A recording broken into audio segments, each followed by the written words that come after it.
Except to switch it and get you probably have one for every look at the book. I know it, I know it. I have so much in my house I don't throw away. That's something I think, well, this is a waste of paper. Just stick it aside somewhere. That's my battle with my dad right now. Throwing away. I am not one to keep. He said you would give the jacket off your back. Well, not that far, but I don't believe in keeping things. Either recycle or give away. She gets to come back. And the paper I won't keep. I clean out my twice a month. So,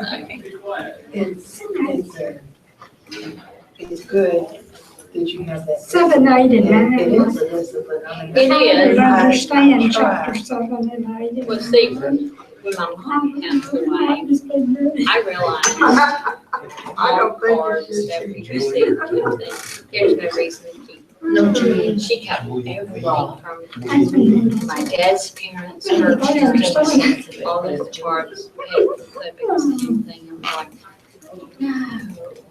So I'm gonna wait a few more years to shut it off. So, but he'll put things in.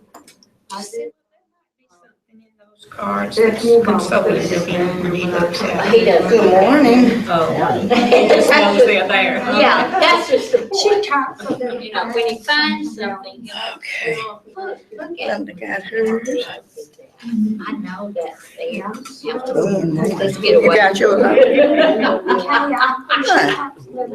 Did they send it to you?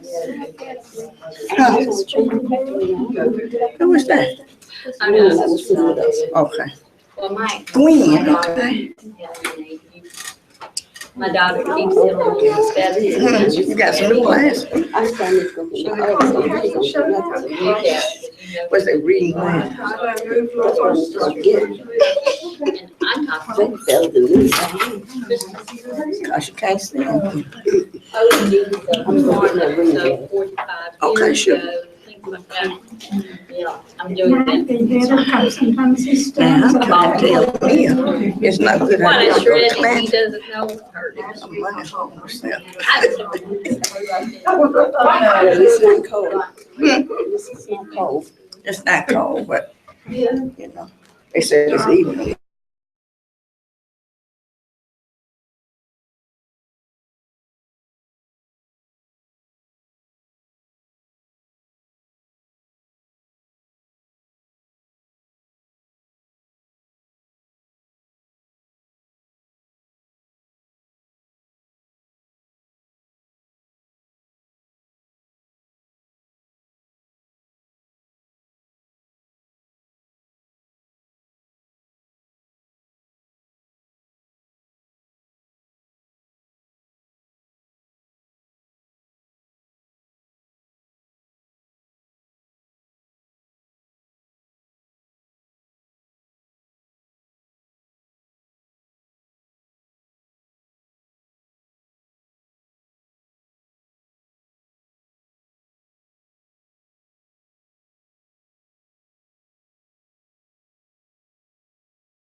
captives from Jerusalem into Babylon, and he takes many of the temple utensils with him.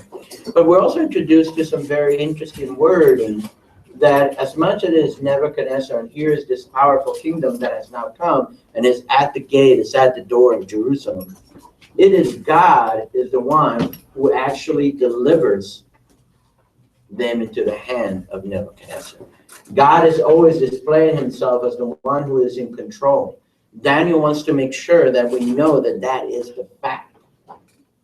That while we can read all of this historical accounts and all of these kings, it is God who's in control.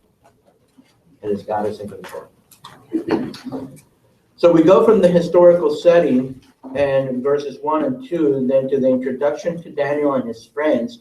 And we saw the social status of Daniel and his friends, those who were of the royal line, those who were nobility, who were now taken into captivity.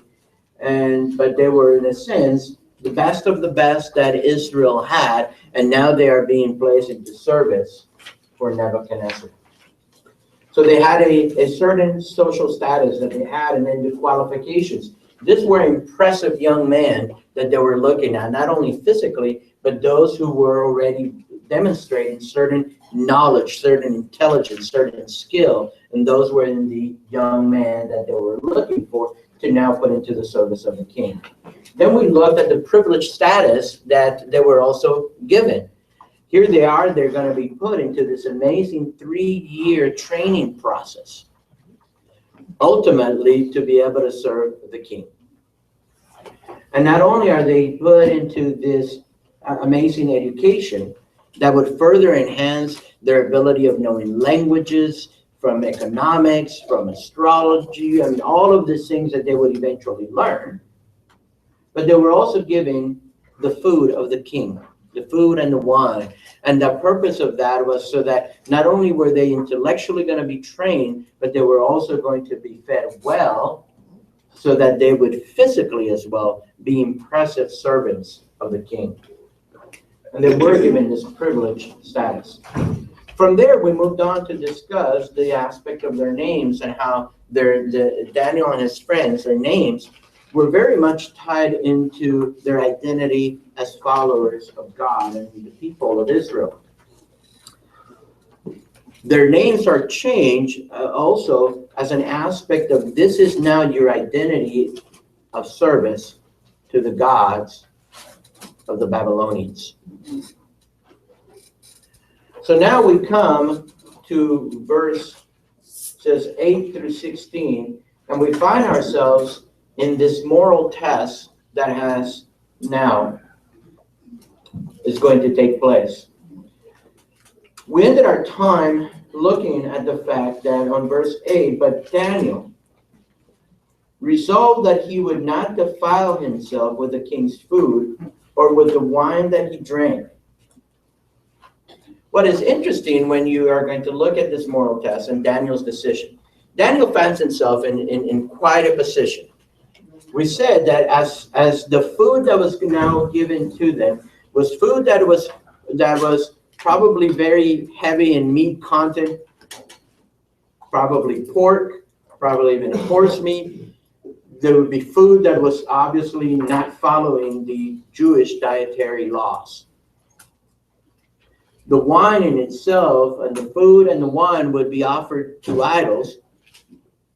And therefore, the decision that Daniel is making is, I know that if I accept this food, I will defile myself. I will be actually going against what I believe or the teachings within the Mosaic law.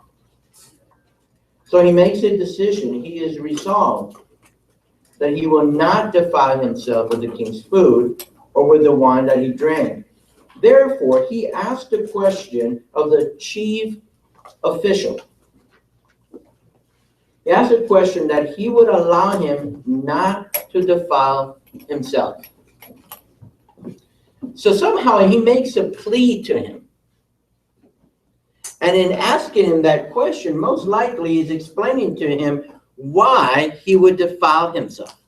why in his conscience that would be something that would be contrary to his beliefs.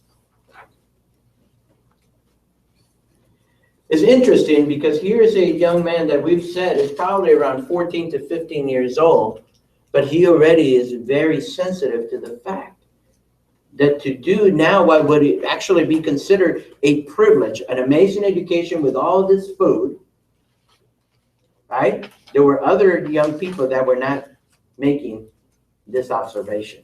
He is so concerned about his relationship with God and that this would defile him. Then we see on verses 9 and 10, what is Ashpenaz's response? Because Daniel has come and very respectfully tried to address the issue.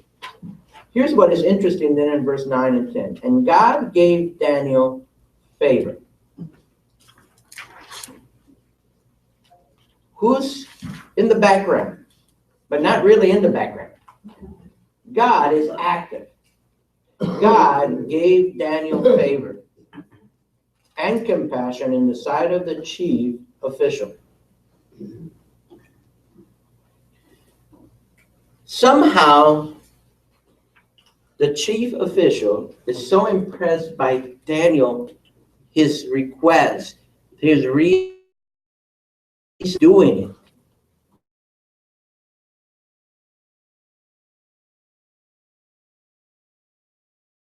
And the chief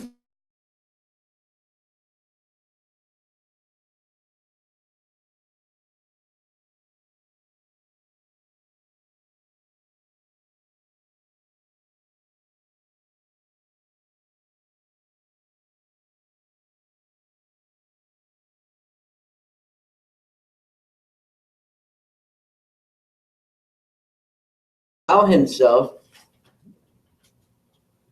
but you don't just go around trying to change what the king has decreed.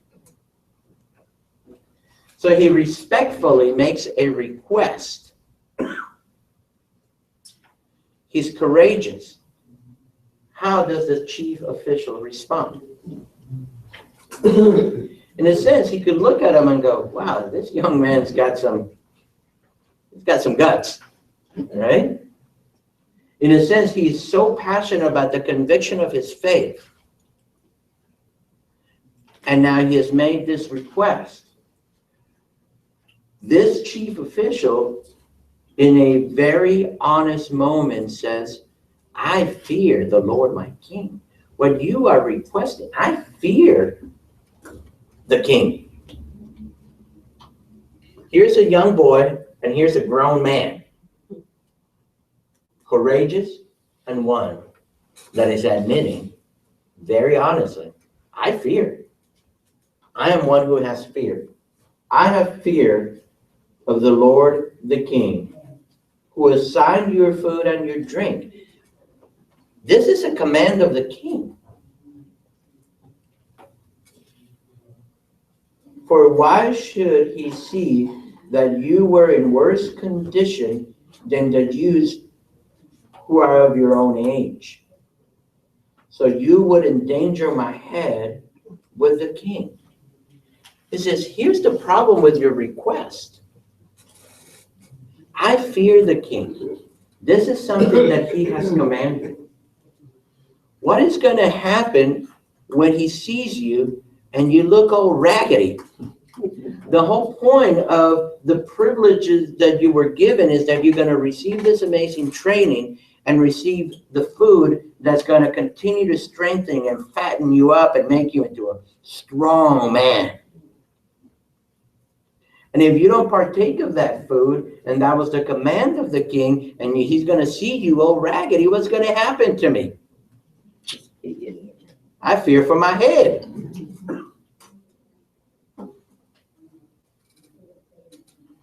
And in that sense, well, it's great for you to be that courageous, but I'm full of fear here because it's my head. It's my head. Now, what becomes interesting then is Daniel's response to him. Again, it's always very thoughtful, very respectful. How does he then respond? Daniel makes a proposal to the chief official. And that's what we see in verse 11 through 14.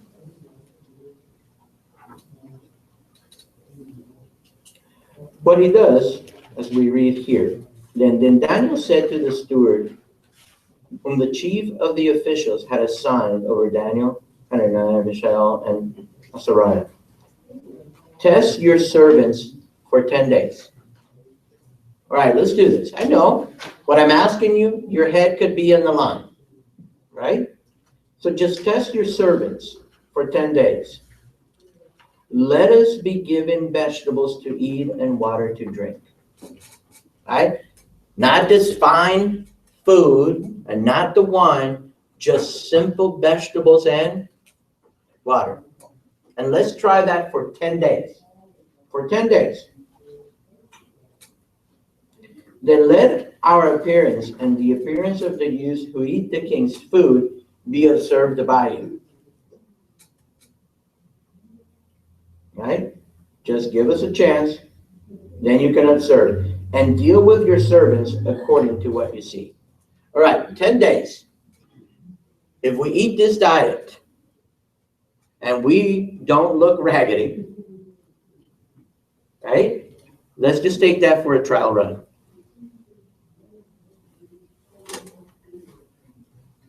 So that is his recommendation. So he listened to them in this matter and tested them for 10 days. So he allows them to do that for 10 days. What we find is, again, Daniel is very sensitive to the situation. He knows that the request he has made, it's pretty, it's one thing for you to be courageous and feel confident, but here he is asking an unbeliever to trust him. But we know also that it is God who is granting him favor. God is the one who is granting him favor. From this proposal, then, we move on to see then what is the outcome. Because here we are, is going to have a 10-day testing period. The 10-day testing period has now come. So then at the end of the 10 days, verse 15 and 16, it was seen that they were better in appearance and fatter in flesh than all the youths who ate the king's food. So what was the result? Instead of looking worse, they were actually looking better. The whole point of this diet as well was to have them fatten up those skinny boys from Judah, right? Well, it was all the young men that they had taken, but now this young man actually are better in appearance than all the other youths who ate the king's food. So the steward took away their food and the wine they were to drink and gave them vegetables. Now the outcome that we see, could now the chief official have confidence had he seen the results? He has seen the results. That's why then he says, okay, you will have a very different diet.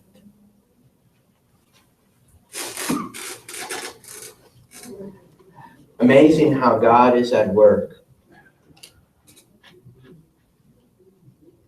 We are studying all of this because we need to understand the introductory matters and then why all of this becomes so significant in the rest of the chapters. All right, let's move on then on verses 17 to 21. Because while we are kind of slowly being introduced to the fact that God is in control, he's the one that has given them over to Nebuchadnezzar. We see that while Daniel is now here with his friends and with his companions, God is granting them favor.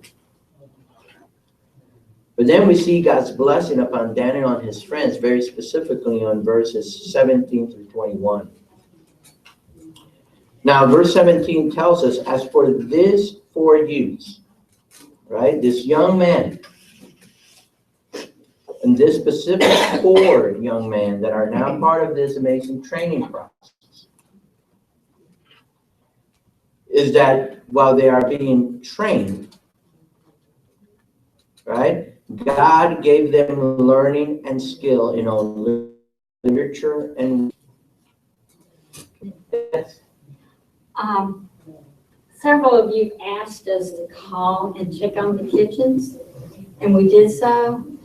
And it is a sad situation.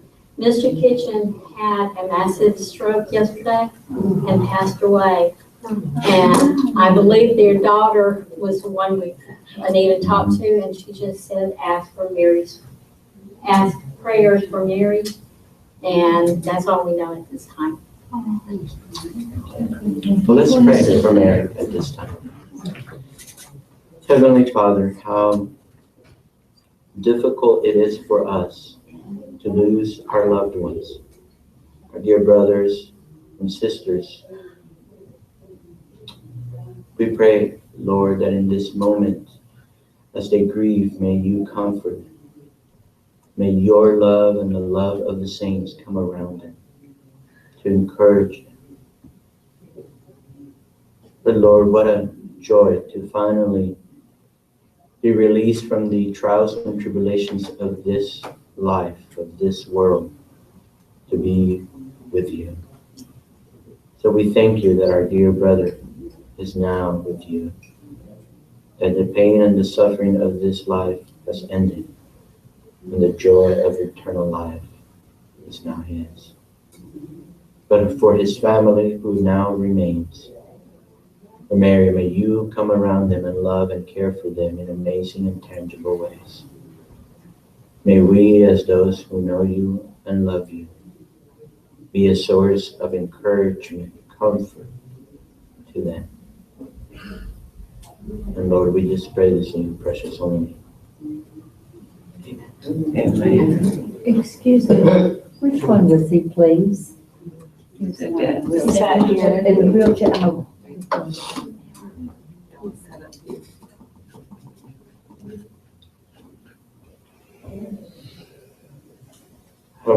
Okay. Well, he would want me to keep on teaching. You look at me and say, keep going, young man. God take this 4 young people, and he gave them learning and skill in all literature and wisdom. What is amazing to see is that God is at work in the lives of this young man, giving them an ability. It is a gift of God that comes for their learning, for their skill. It's not just that they could learn information and gather this knowledge. It is beyond that. It is also the way of in wisely applying those things to life. The reality is there are many people who will be gathering a lot of information, but that doesn't mean that they have the wisdom, the empowerment to now go wisely live according to that. Yes? Now let's face it, some of us in this room are a little bit more, I'm not going to say old, we're vintage. Yes? The reality is that we can look at all the knowledge we have acquired through our life. And now we're at least a little bit further along the road to say, boy, there's some lessons that we've had to learn the hard way. And it's not because we didn't have the information, it's that we did it in wisdom, faithfully live according to that, right? And now, it's like, for example, you can have Solomon be the wisest man ever, but yet the most foolish man ever. Because the wisest man, when he empowered by God, would take the knowledge that God would give him and now faithfully do that, he was the wisest man. But when the wisest man looks at the things, doesn't look at the things of God, and is led not by the knowledge and the wisdom of God, but by self, he was the most ignorant man. And the most ignorant man because he actually knew the source of true wisdom, knowledge and wisdom. But God is empowering this young man with amazing skill, and it is God. And then he does something even more specific for Daniel. So while he has given all four of them learning and skill in literature and wisdom, and Daniel had understanding in all visions and dreams, he gives Daniel something even beyond what he had given all four of them.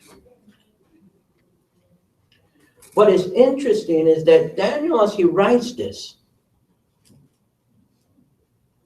he wants to constantly make sure who's the hero, who's really in control, who should get all glory. God.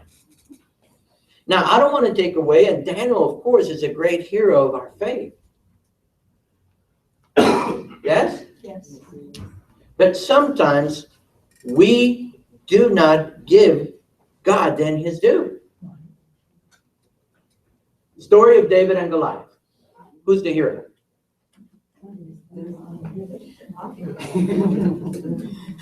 Well, there we go. But let's be honest, most of the time, who do we want to say? David. And we forget the reality is David goes down into the valley to fight Goliath because he cannot comprehend how mighty man of Israel will allow a Philistine to say the things that he's saying about the God of Israel. And he goes in many ways down there out of confidence of God. Because David knew that who's the hero? God. David would probably be appalled. Well, that story goes now, right? Most of the people want to give David the credit. And then he goes, did you not understand the whole reason why we went in there? It's because God was being discredited. God is the hero. Daniel wants us to understand that it is God who's the hero. It is God who has given them all of this wisdom, all of this knowledge, all of these things. And it is God who gave him the ability to understand visions and dreams. God must be always the hero.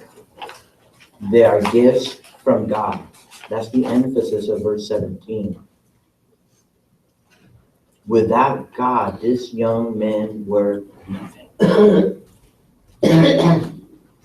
So verse 18 through 20, we see then as God is working in them, there's favor before the Babylonian court. Verse 18, at the end of the time when the king had commanded that they should be brought in, the chief of the officials brought them in before Nebuchadnezzar. And the king spoke with them. And among all of them, none was found like Daniel, Hananiah, Mishael, and Azariah. Therefore, they stood before the king. And in every matter of wisdom and understanding about which the king inquired of them. What happened? 10 times.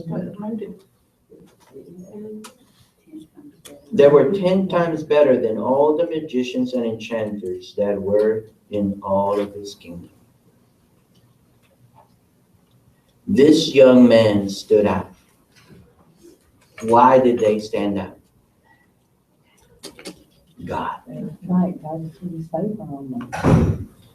As much as they have been faithful, God Right. has blessed them.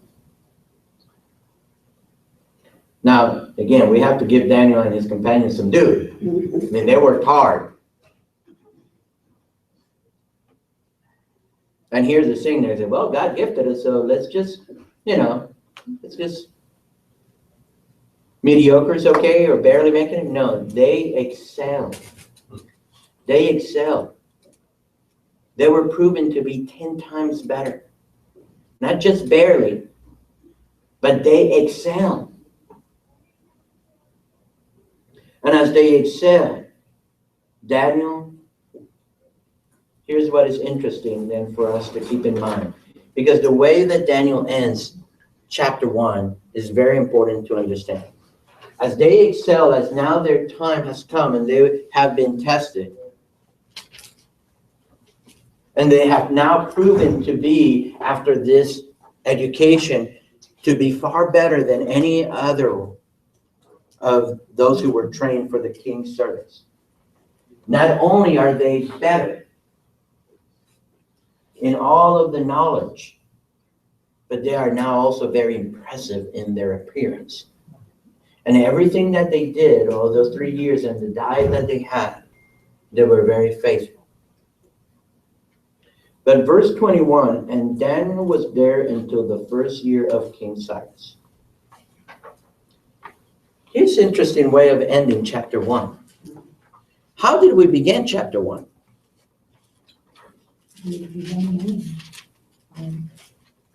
Third year of July. Huh? Third year. They're being taken, and who's the big man on campus right here, right? Standing at the gate of Jerusalem. Nebuchadnezzar, right? And the whole thing is you have this amazing, powerful king, right? Before that, what did they know? What had happened? Who had taken the northern kingdom captive? The Assyrians had done. But now, when the southern kingdom, when Judah is now being taken into captivity, and as Daniel is taken into captivity, who's now defeated the Assyrians? Who's now in control? The Babylonians are. Yes? What is now interesting is that in a very interesting way, how does he end chapter 1? How long Daniel lived. Who's the next king and who's the next Cyrus. empire? And who's still there? Daniel. Did he outlive the Babylonians? But ultimately, while in the human realm and in the human world, right? I mean, this morning everybody's talking about what did yesterday mean in Iowa, right? And now everybody's jockeying for position, who's jumping ship and whose ship are you getting on and all that stuff, right? And we get all tied into the human drama. And it's not that it's not important, but who's still in control? God is. Yes? He's still in control. Empires, kingdoms come and go, and who's still there? God is. God is.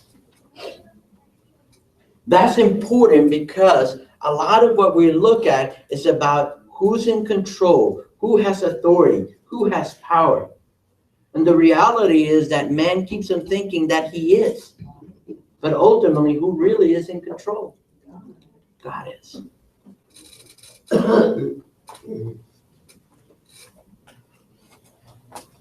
So let's go to chapter 2. What we see in that end of verse 21 is not only that God gave him a very long life to Daniel, a long life that not only did he grow up as a young man in Judah, but then he grew up through the Babylonian Empire and then even into the Persian Empire.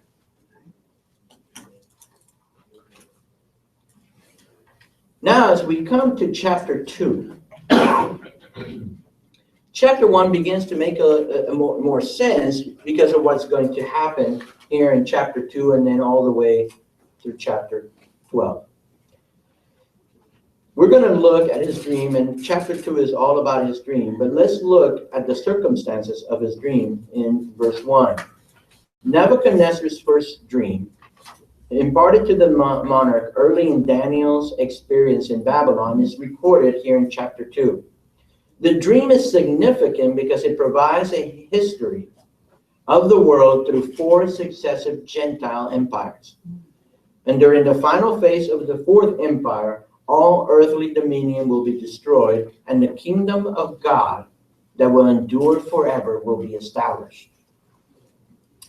But verse 1 here tells us, in the 2nd year of the reign of Nebuchadnezzar, Nebuchadnezzar had dreams, and his spirit was troubled, and his sleep left him.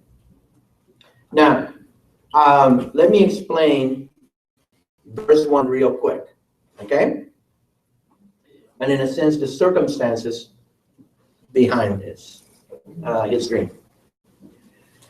It tells us here very clearly that in the 2nd year of his reign, he has this dream. Then we're going to read in the following verses, obviously, that he is going to summon all of his wise men, or at least a portion of his wise men, and then he makes a decree about all of his wise men. We talked last week, by way of introduction, that part of the issue of understanding the book of Daniel is some of the issues of dating, right?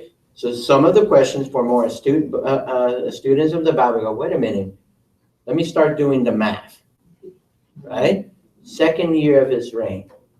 We have to understand this is where someone who would want to criticize the authority of Scripture would say, there you go, there's an error, there's a mistake, can't be true. Well, okay, that's nice and simple to say, but if you're a faithful student, you begin to realize that the way on how Babylonians or how Israelites would talk about the reigns of kings, you know, we might not always understand the way they communicate that, because that's not the way we communicate, right? So they would actually, the way they would date the reigns of kings is that it would be known as a year of ascension. It is, in a sense, the year that you became, but there is a period that they would call that your year of ascension to the throne. A certain time would then pass, and then it would be the 1st year of your reign, the 2nd year of your reign, but that's actually 3 years. Okay? Let me put it maybe to you this way, in our language and in our culture. In the U.S., 4th floor, is that the same 4th floor in England? No.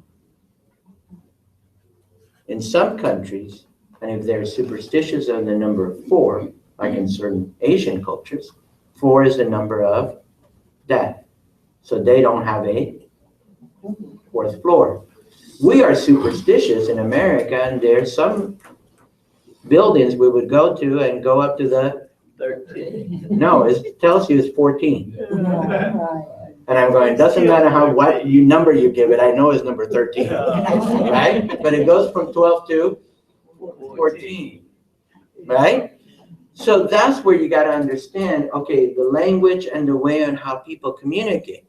So it's not a problem that proves that the Bible is wrong. It's you go, no, that's why understanding the cultural context and the expressions and how people would say that.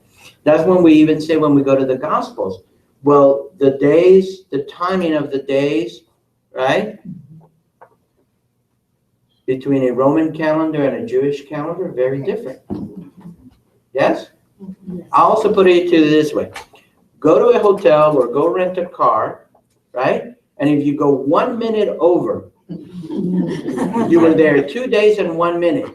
Do they charge you for 2 days and 1 minute, or do they charge you for 3 days? Right? Kind of that way, okay?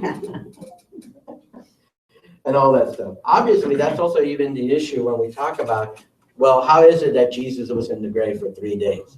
Okay, do the math. Right? And the way maybe we like to look at it is not the same way that a Jewish person would look at it. Okay? All right. I just wanted to help you to understand that, because sometimes you might hear those arguments, right? But let's go on, because what we do see is, from verse 1, is this. He's troubled. He's had this dream. And he is utterly terrified by this dream. So terrified, he can't sleep.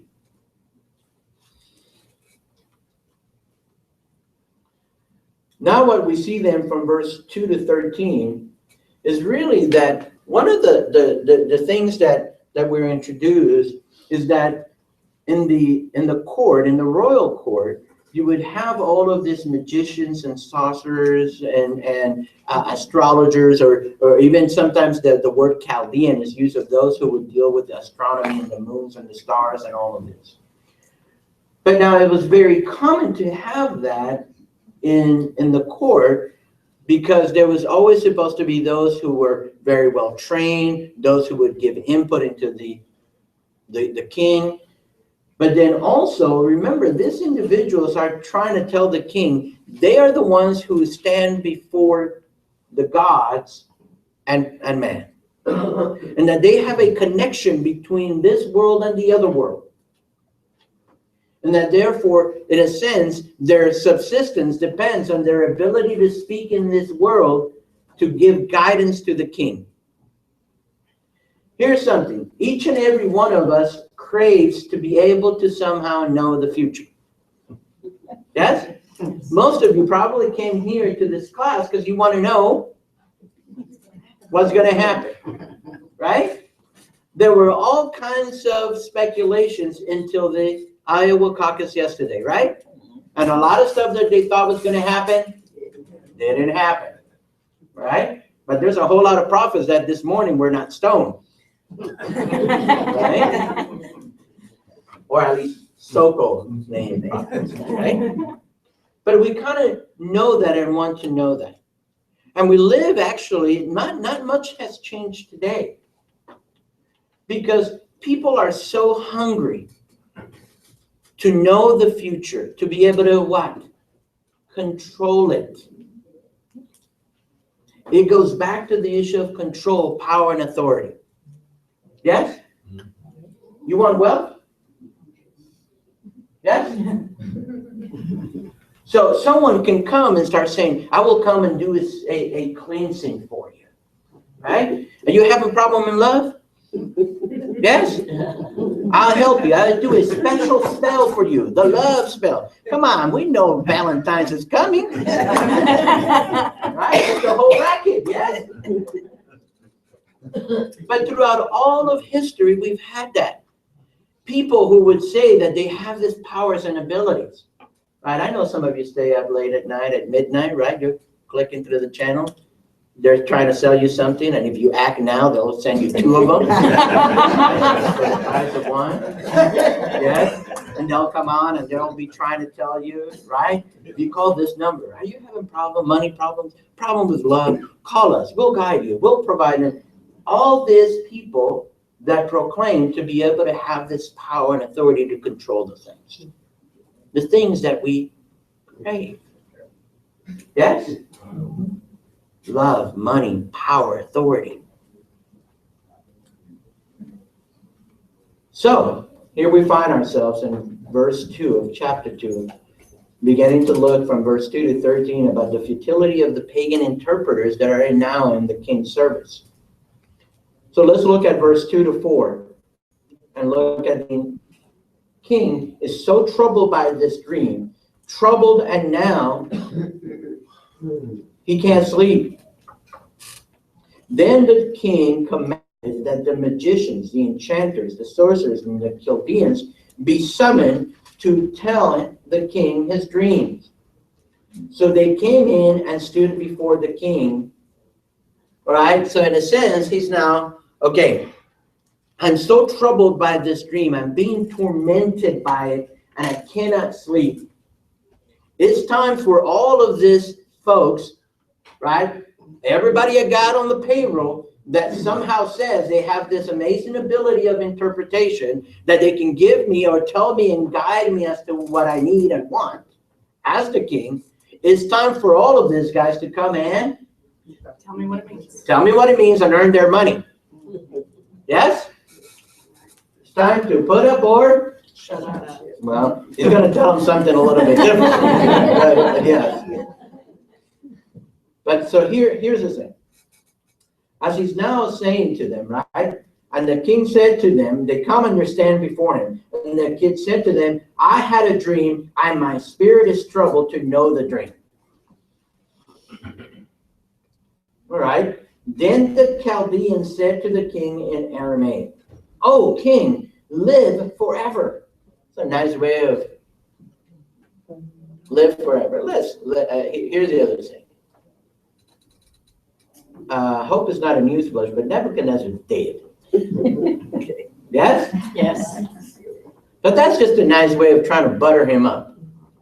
Right? Live forever. Tell your servants the dream, and we will show the interpretation.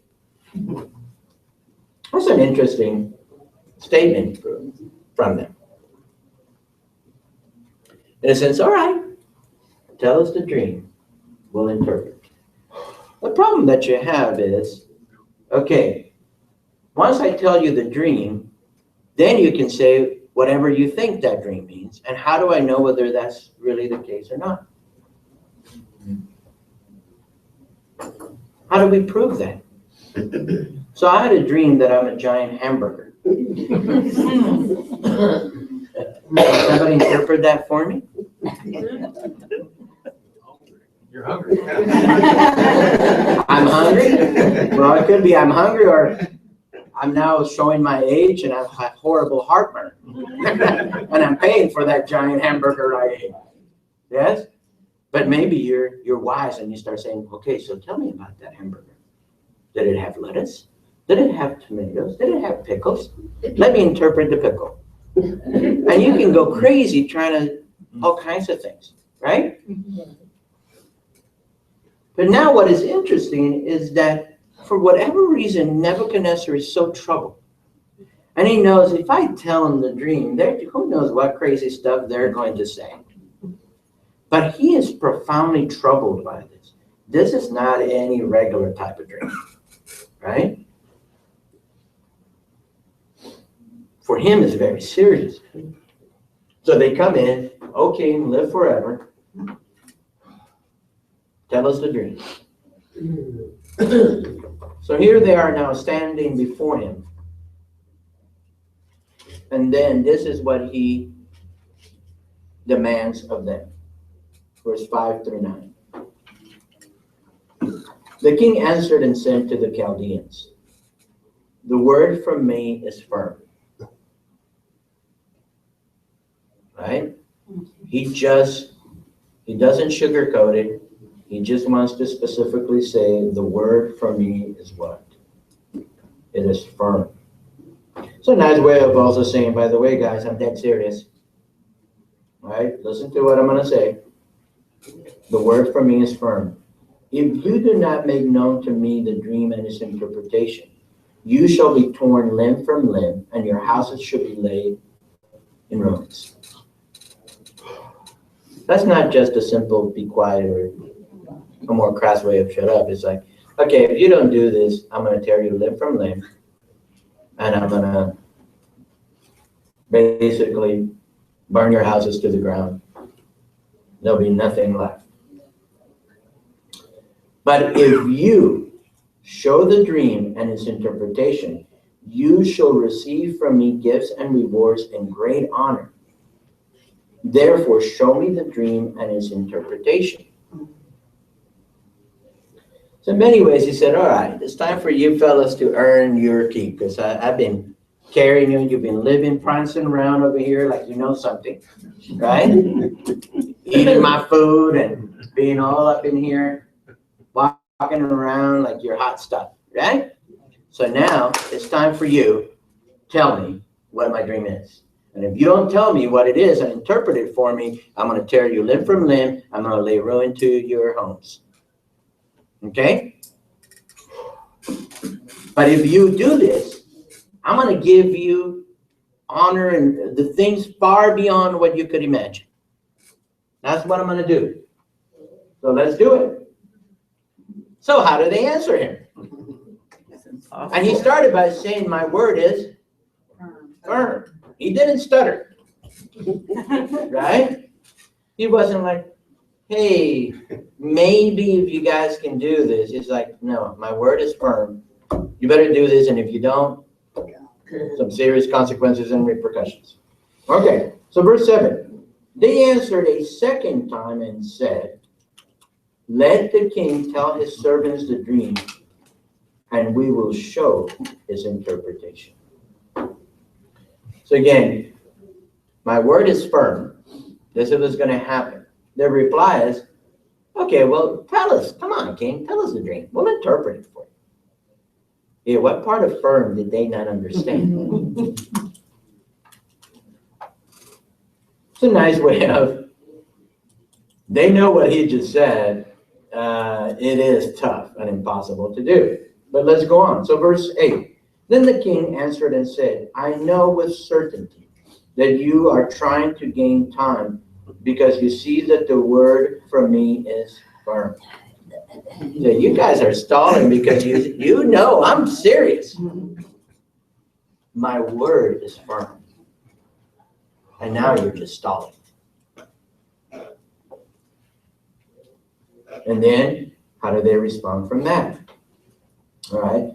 But he said, because you see that my word is firm.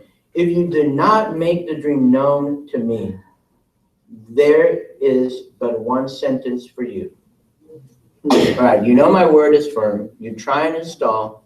You know that my word is firm, and there is therefore one sentence for you. This is it. You have agreed to speak lying and corrupt words before me till the times change. What he's basically trying to tell him is you're stalling, and somehow you're trying to have me change my mind. You're buying time, but the word is firm. And now what you're trying to do is somehow figure out some way of lying and corruption and somehow not do what you actually claim to be able to do. You prance yourself around here saying that you have all this power and all this authority, and that's why I got to keep you on the payroll. And when I ask you right now to actually produce what you go around prancing, proclaiming to be able to do, none of you are able to do it. So my word is firm and the sentence is sure. Right? That's the reality. But in their mind, what are they thinking? This is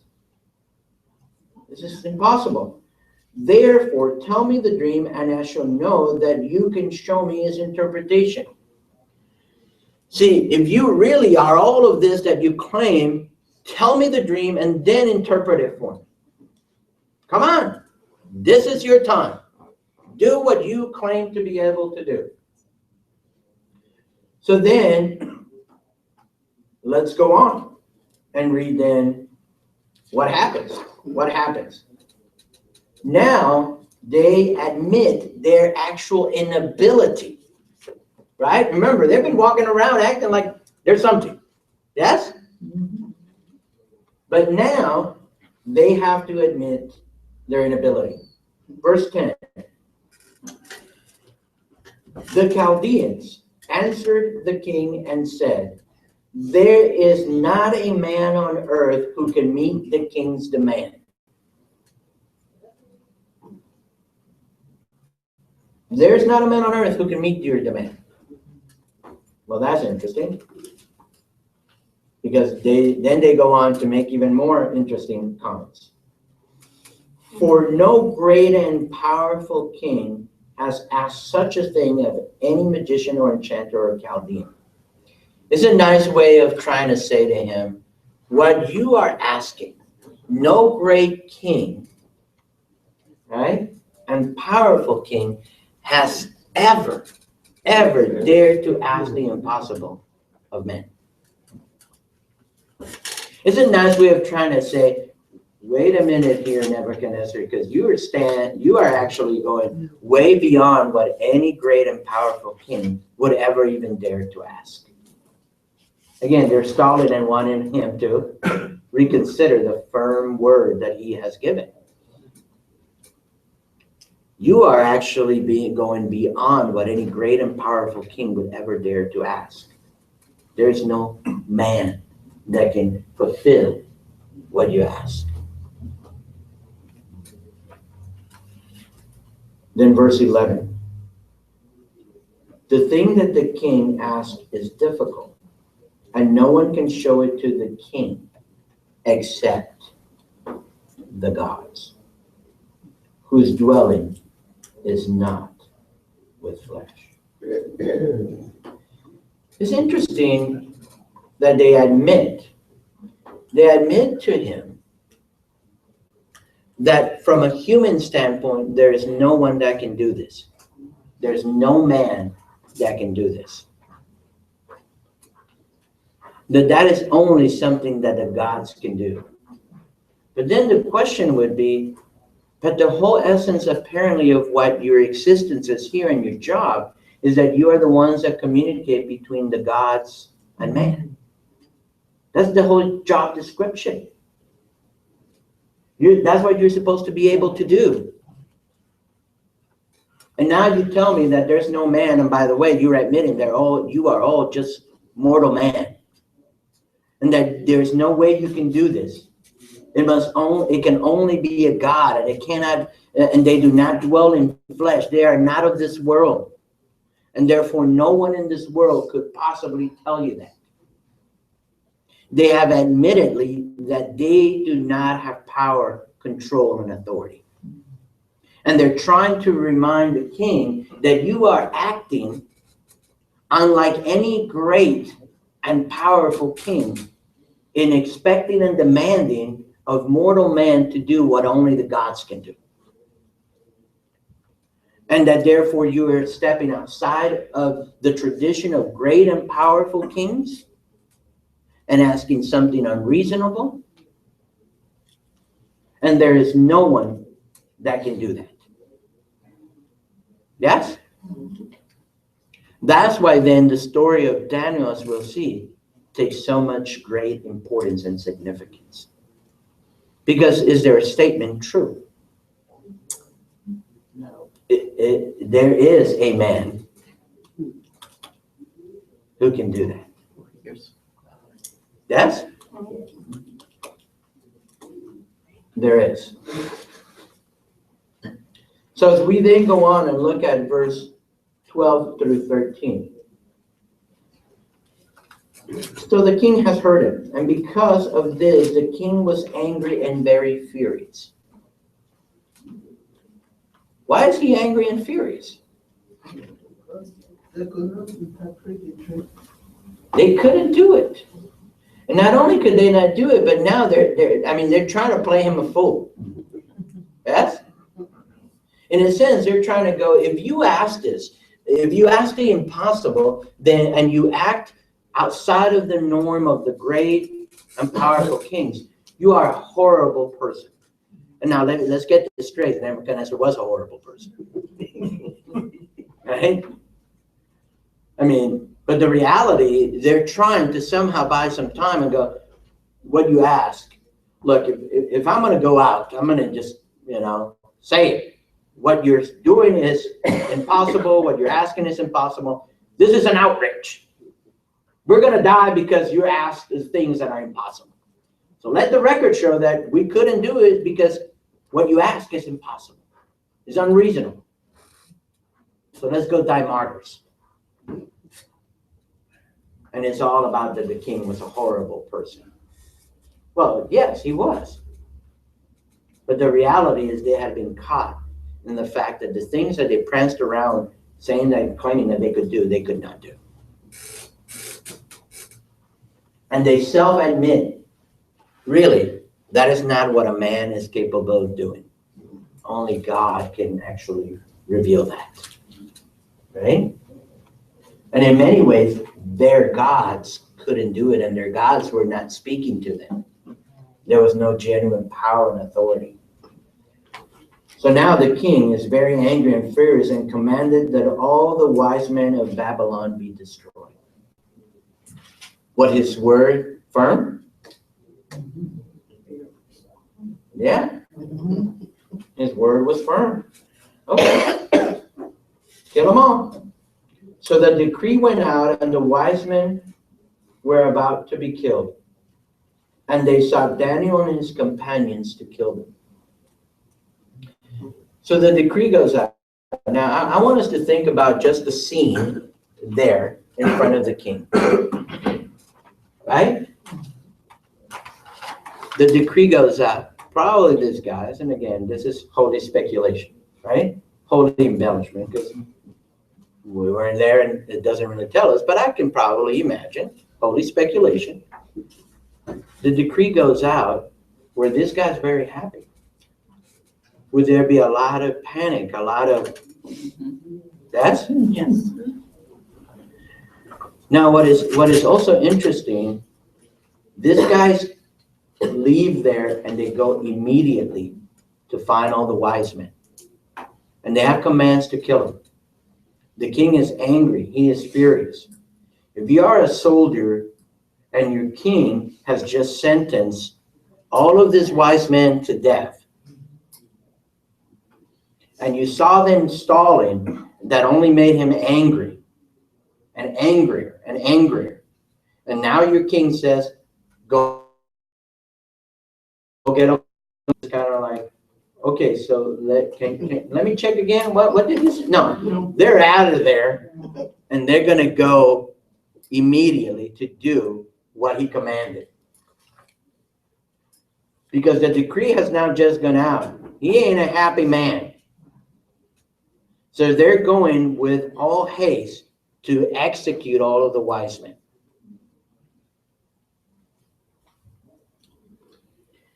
This is something dramatic, something that would have caused just an uproar and just, in many ways, confusion. Because you know how human nature is. Some would be like, man, good job, king. Get rid of all this dead weight.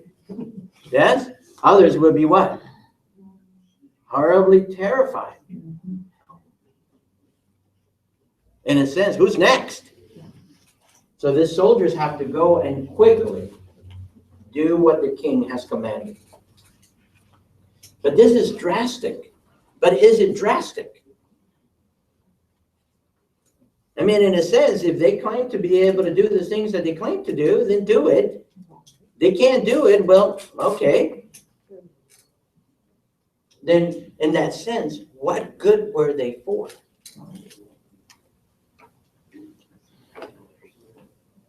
So now as we move on in chapter 2, looking at verses 14 through 30, we'll look at Daniel's intervention as he intervenes.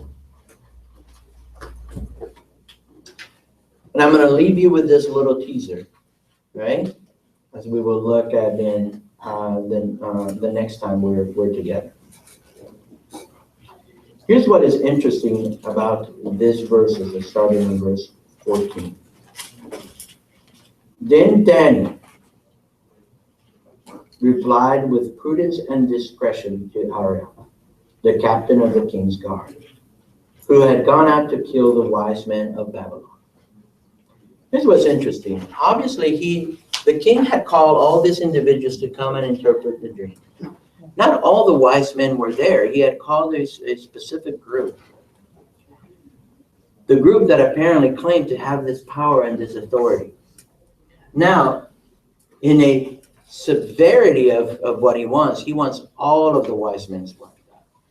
These soldiers are going quickly to no pun intended, but it goes well, to execute the commands. He's got to execute all these people. And they're going quickly to do it. Now, the word probably starts to spread, and there's a lot of panic because there's a whole lot of people being rounded up, and it's not just to be brought in for questioning, but it's kill them. They have to be killed. But as they come and they find Daniel, he just replied with prudence and discretion. There is a way on how he knows how to handle a situation. Whereas they come to take him and take him to kill him, just with prudence and discretion, he just asked this question of the guard. He declared to Arioch, the king's captain, why is the decree of the king so urgent? It's like, what's going on? Because it's like, whatever they were doing, now this army is coming out to find and kill him. And he's like, what's the urgency? Why is it that I have to be put to death so quickly? There's not even a time for me to figure out like what in the world happened. And okay, that's fine, but okay, tell me what's going on. What's going on? Why is such an urgency? Well, because if you're a soldier and your king has just commanded you do this, he's angry, he's furious. He has just declared that a whole lot of people need to be killed. You don't mess around and wait to see if you're going to be the next one. You're going to go execute his command. Then Arioch made the matter known to Daniel. Now he shares it with Daniel. In a sense, it's like, okay, Daniel, sorry, we got to kill you. But since you got it now, here's the deal. This is what happened. And this is why we have to kill you now. This is why now you must die. And Daniel went in and requested the king to appoint him a time that he might show the interpretation to the king.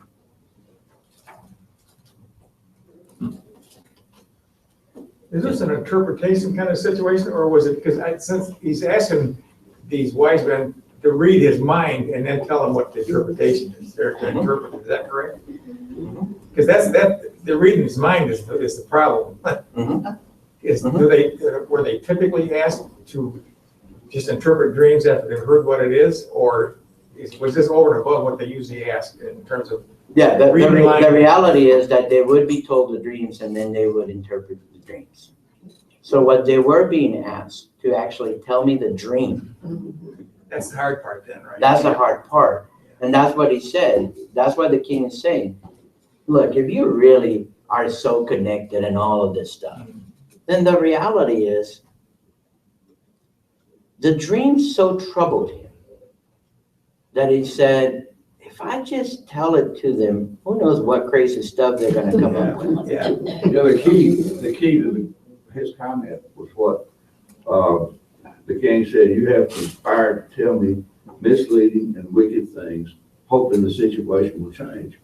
What he is saying is he didn't have faith in these people to speak honestly about the situation. Yeah, that's the whole point. He just said, he's at a point where it's like, what's the point of having all of these people here if they really don't have power and authority? And this so troubled him, so that his request is out of the ordinary. But that's the whole point of the challenge. You prance around over here saying you have all this power and authority. I want to actually test it and see if it's real.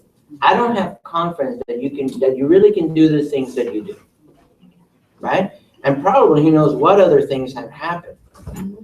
But the way we're gonna end here today, and then we'll see you next week, is this, that Daniel just masterfully like, okay, you're gonna put me to death, but at least tell me why so quick, what happened?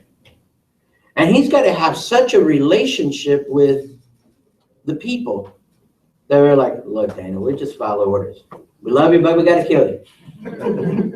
Nothing but love, but sorry, I got to put you to the sword. What you see there, what you're talking about is God's favor. But it's God's favor. Right. Now, this was the commander of the king's guard. I can't tell you how important this particular individual was. And Daniel had favor, and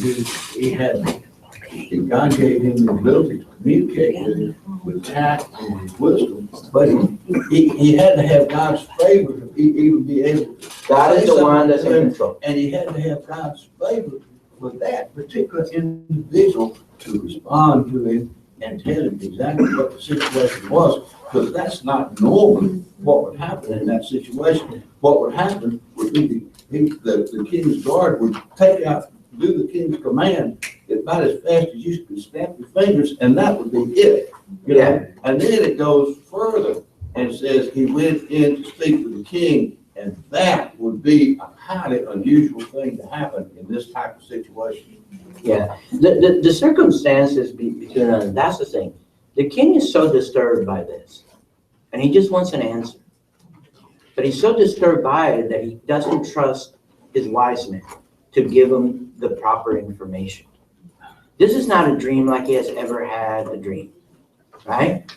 And this is not a dream like I have a dream of playing shortstop for the Yankees. You Right? must know these guys had a real connection with Yeah. Dad, and they obviously they don't. Yeah, and therefore he's disturbed by that. What is interesting then is that the request, and once things are explained to Daniel, it's like, oh, if the king just needs someone to tell him the dream and interpret it for him, okay, so let's set up a meeting. Now, the reason also as God is granting favor, the reality is the king, his demand was basically, can any of y'all on this payroll, and I'm going to lavish you with a whole much more, just tell me what the dream is and interpret it for me. Can anybody do that? And these guys come in and say, there is no man on this earth that could do that. Only gods can do that. But there's no man that can do that. So when Daniel says, let's set up a meeting at a time and I'll do it. What did the king want?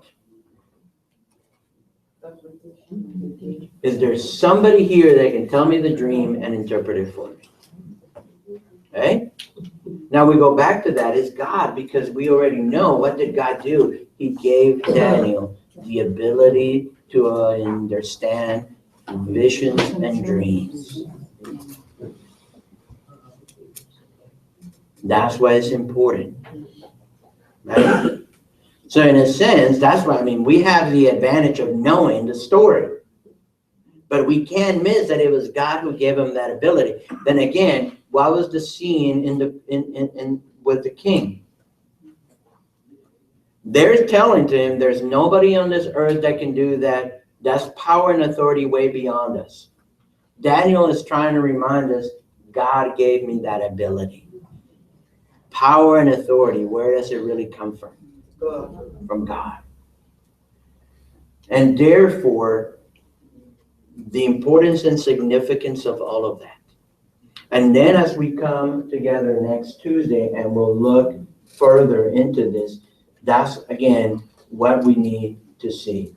The revelation that is given in verse 17 through 19, then what actually the prayer. Here's the other thing. And this is what we will look at. As much as God had granted him that, still what he does. And this is what we're saying. As much as a young man had been given, and by God, learning and skill and understanding and all of these things. One thing is to understand what God gives you and that, but then there's also the human responsibility of faithfulness in exercising what God has given you. There is the sovereign aspect of what God gives you, but you also in human responsibility have to be faithful to go and utilize what God has given you. That's what we even said about Solomon. When Solomon didn't utilize what God had given him, it went bad. When he faithfully does what God has given him and in wisdom applies that, there's great things. That's the same principle for our own lives. And what we have to keep in mind. But let me close in a word of prayer and then we will continue next Tuesday.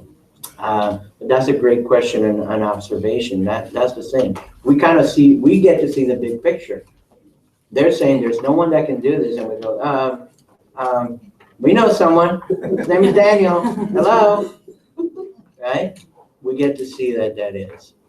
But let's pray. Heavenly Father, we thank you for another wonderful day around your word. What a joy to see how your sovereign hand throughout this story of Daniel. Lord, help us to see and understand that while we are reading and understanding historical events, Lord, do not just take it as that. These are real people that have lived. The reality is we are reading about those who were lost in their sins and trespasses. We are reading stories about those who in faith and your sovereign hand working in their lives were able to do great things for you, for your glory. And Lord, that the application for us in our lives is that we as men and women of God need to know your word, need to be committed to your word. That when we look and we see in our own lives, we can see how your mighty hand is guiding and instructing sovereignly in our lives, but also that we must go and do the work of entrusting every faith. Thank you for this dear men and women. May you continue to bless them. Lord, our hearts are also heavy as we pray for the Kitchens and pray that your mighty hand will be upon the family as we grieve. And we as your people rejoice with those who rejoice, but also grieve with those who grieve. And we now come around them and love and care for them in tangible ways.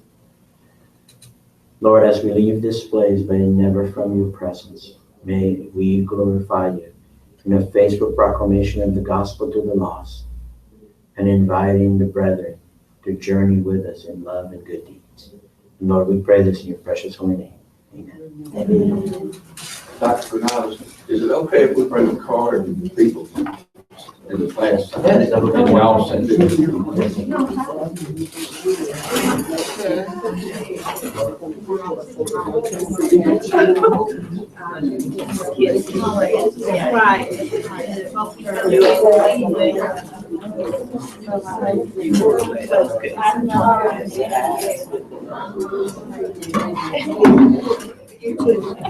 Have a blessed rest of your day.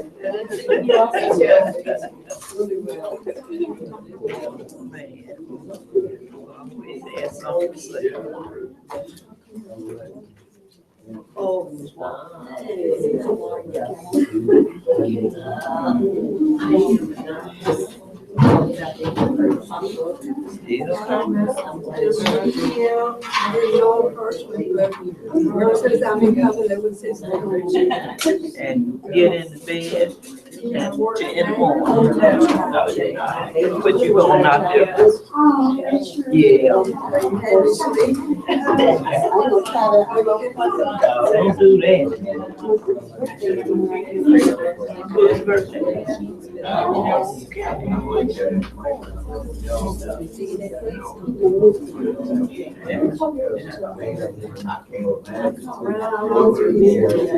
Things remembered. Yeah, this came from things. They have a lot of nice things and they use the right where you shut around.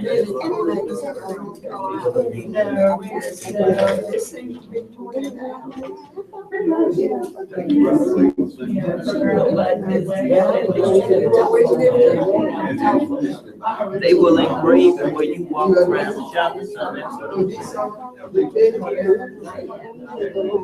But they do it real quick. Yeah, I like their things. Tell your daughter happy birthday, man. It's this month. The 7th. Friday, the next 3. That doesn't help. Or is it? Today's Sunday. Yeah, Crown Holiday. Yeah, that's right. And my nephew's 4, cousins is the 7th today. I said, I'll say,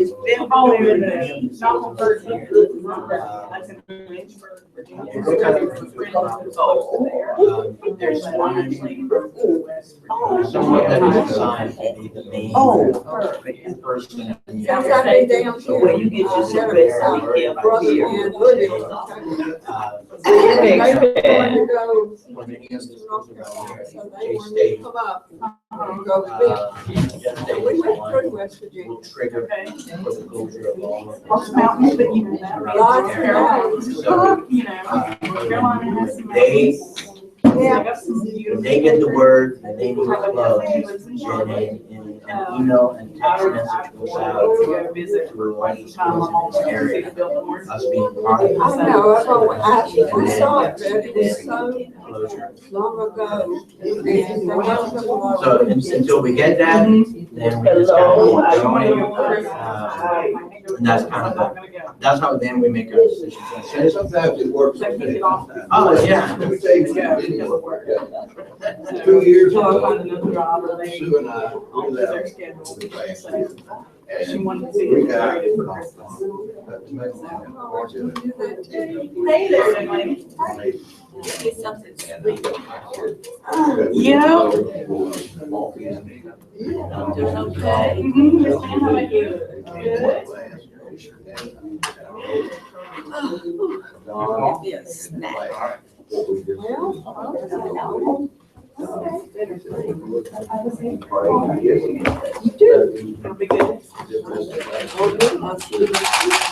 But